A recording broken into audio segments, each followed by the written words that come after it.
Welcome to Sunday Stock Talk, stocks that I'm watching for this week. I will be going in very in depth, and this is going to be a action-packed week. On the right, you guys can see all the stocks that I'm watching for this week. We have a huge watch list, and definitely you guys can skip through. I have this video in chapters, so you guys can skip through to the stock you guys want to see. Now make sure to follow me on Twitter, subscribe on YouTube, because I always make these contents, and if you guys do want to support me, you guys can get some cool emojis by joining this on YouTube over here. Now overall, as you guys know, the first thing I always start off with is going to be the economic calendar, and straight off the back, yes, we do have some uncertainty this week. Now on Wednesday, or on Tuesday I mean, we have the consumer price index, so it tracks inflation data. So how much did a price of a gallon of a milk go up by last year. So anything above 8% is going to be extremely bearish. Now one thing to keep in mind is on Tuesday, right at the market open, that is when we actually get the result. So what you guys should do on Tuesday, before market opens, couple minutes before market opens, straight go to CNBC, and the CPI data is going to be right over here. The CPI data, right when it comes out, it's going to be before market open, so it's already going to gap up. The market is already going to gap up or gap down. So overall, this is huge. Okay, this is huge. We also have the PPI, which is the producer price index, which also tracks inflation. So overall, two major catalysts this week. We have the CPI every single month, by the way, and then the Friday we have a holiday, so Good Friday. So basically we're gonna have 4 days, 4 trading days, so just keep in mind of the data if you're swinging anything, because there's going to be an extra day of data. Overall, let's get into the technical analysis. Now again, you guys can skip through the video, watch it in 2x.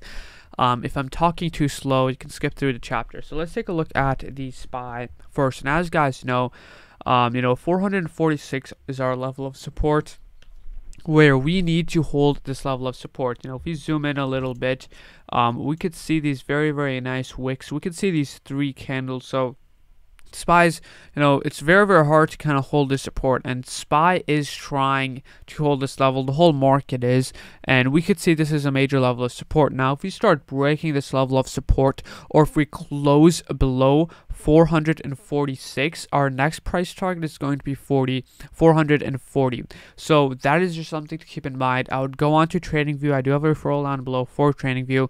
Chart these levels out, set these zones and levels, because the market does respect these levels. So overall for SPY, if we break 446, we have 440. If we want to be bullish, we gotta break this flag, so around 450. But overall, I would wait until Tuesday and Wednesday, and then I think we should get a clear direction for the market, because overall, once we have the CPI data and the PPI data, I think everything should be a little bit more calm. I also wanted to talk about the yield curve, which I'll probably do in a later video, but just please do some research on the yield curve. It predicts literally recession. It predicted every single recession the past 50 years, which is just incredible. And there's like a 90% chance of a recession in 2023. Now let's take a look at the Qs next. So I did alert QQQ calls on the Discords, and it was really my mistake, because I'm taking a look at QQQ. It did close very bearish. It closed below the level of support 351-ish. So QQQ, I'm pretty bearish on price target 344. But I did grab a longer expiration calls for the Qs, which is like April 22nd. So might probably average down. But taking a look at QQQ, the next level of support is 345. We could see that we have a nice gap play, so we can probably play this next week once the market calms down a little bit. But overall, the market is looking a little bit iffy right now, and things can change, because again, I have bullish plays and I have bearish plays for this week. Next play, the first actual play we have right now is Etsy, because Etsy looks great. Okay, I'm watching this right at market open. If it starts breaking this level of support, I'm grabbing puts. We could see that we have a very, very nice ascending triangle. We kind of tested this, like 3 times right around over here. So Etsy looks great for puts. Another thing to keep in mind is we're sitting around 116, and our next, target is like 110 for like the psychological number, and then 100. But overall, Etsy looks very, very nice for puts. If the market does decide to randomly bounce off, we can't play this due to downside. But Etsy Monday market open, I'm watching this for puts. The next one I have is Lulu Lemon. So this one looks very, very interesting with a very, very nice symmetrical triangle, which is a neutral pattern. We can see that we do have a gap to the downside. This is a exhaustion gap because it created the gap while the RSI was overbought. So I'm looking for a put play if we break 369. So right over here, break this level of support. We're filling this gap over here. So Lululemon also looks very, very nice for puts. Again, this is a neutral pattern, so we can break this to the upside and go to the price target around 408. But since we do have a gap down below, it could be a nice put play. This kind of reminds me of Tesla. Tesla kind of had a ascending-ish triangle or a symmetrical triangle-ish, and then had a gap down below, and it kind of broke out. So this kind of reminds me of Tesla. So definitely watching Lululemon for this week.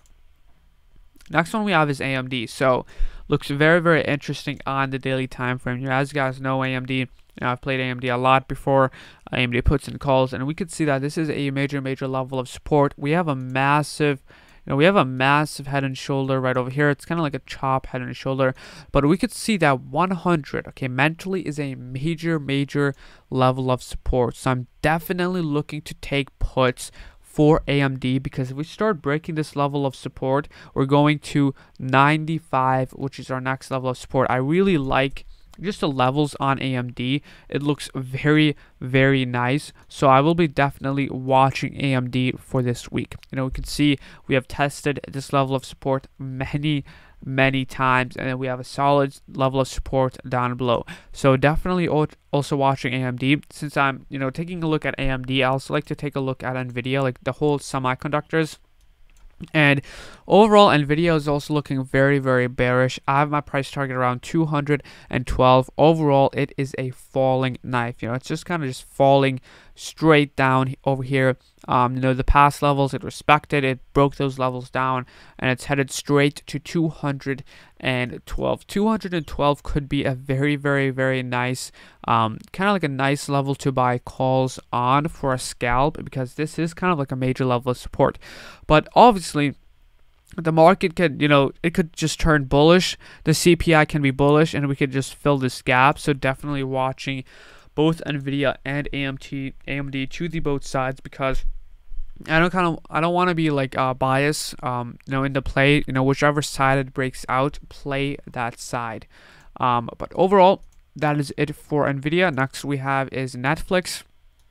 Netflix also looks very, very interesting, kind of like a short below 353, price target 331. Overall, a lot of short plays. Netflix also looks like a great short play over here. Also definitely watching it this week for a put play right at Monday market open. If the whole market starts breaking support, there are going to be a lot of plays. There's going to be plenty of plays for this week. So NVIDIA.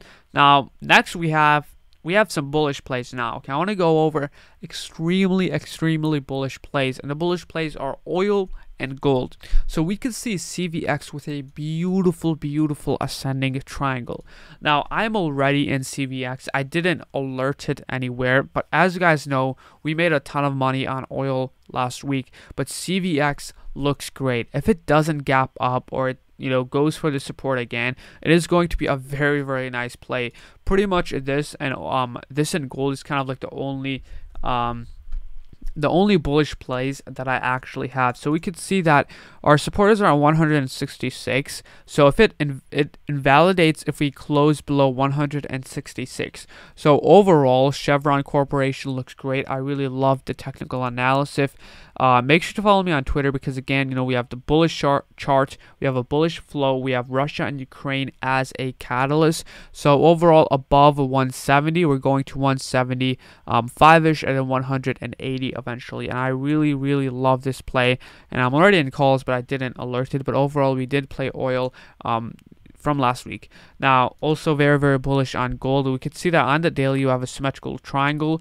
We could take a look at a weekly. We're very, very nice triangle. We also had a previous symmetrical triangle. And on the monthly, we have a massive, massive cup and handle. As you guys know, I got in shares at 170. So you guys can literally search Fire Cycle 114 gold. And we have been talking about gold for months now. Okay, we got in gold at a very, very nice, this cup and handle breakout for gold. We got a perfect entry on gold, and we're kind of just holding this for the long term now because on the monthly it has a massive, massive ascending triangle, cup and handle, I mean. But overall, oil and gold are looking very, very bullish for this week. Gold, we can see, has a symmetrical triangle over here. I think it can get tighter. So if we reject, price target would be around 183. But overall, this setup looks very, very nice. Again, don't want to be biased. We can always break this to the downside because this is a neutral pattern. Whichever side it breaks, play that side. Next one, we have FedEx. Now, FedEx is on the weekly. I've been watching this since last week. It was actually on the last week's watch list, but we can see that it's at a pretty nice major level of support. So, if it holds this level of support, we can have a nice falling wedge breakout. But if we start breaking down, we do have a gap down below to fill. So definitely watching for a potential put play. So with that, FedEx looks very, very interesting. Next, I want to take a look at banks. So overall, banks look very, very nice. So we can see the daily.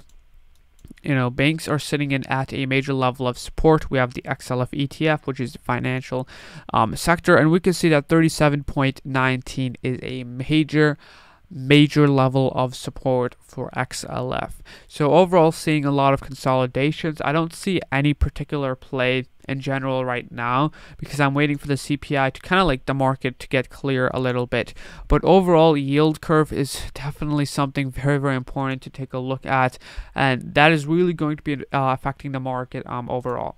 So next we have is American Airlines. We can see that on the daily, massive downtrend channel breakout. We kind of rejected the resistance it can, and it looks very, very interesting if it's going to fall back all the way down to even like 13.76. If we take a look at American Airlines, it has a massive downtrend channel breakout. So definitely a very, very interesting. There's something that I'm keeping in mind. Not anything particular I'm looking at to play, but there's something to keep in mind, possible gap play or anything like that. So almost second to last, I have Apple. So just like the whole market is sitting at a major level of support, Apple is sitting at a major level of support, which is 170, also a mental level of support. We also do slightly have a falling wedge, but if we do break 170, if the whole market starts breaking, this is going to be a very, very nice short for Apple. But other than that, if you are in calls, you need Apple to hold 170 because that is a major level of support, and a falling wedge breakout would be nice if we break this to the upside. The last thing that I have on watch is crypto. So looking at crypto is also kind of bear flagging over here, and we have a support down to 3,000, which is a mental number. Now, taking a look at coin, because I thought coin was setting up for a very, very nice short play, we can take a look at the daily, that it is about to touch all-time lows. And whenever usually a stock touches all-time lows, a lot of people get stopped out if they're in like long-term shares.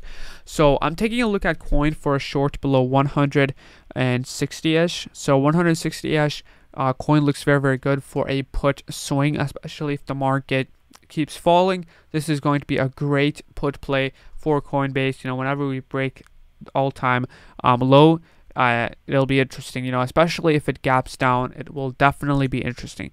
Overall, very, very pretty long video, but I did go over a lot in this video. Hope you guys really enjoyed this video. Subscribe to me on YouTube follow me on Twitter, and overall it is going to be a very, very interesting week, and I'll definitely be leaving out a lot of charts on Twitter and possible some Twitter alerts this week. Overall, hope you guys enjoyed this video, and see you guys right at Monday market open tomorrow. Keep in mind, Friday we have market closed.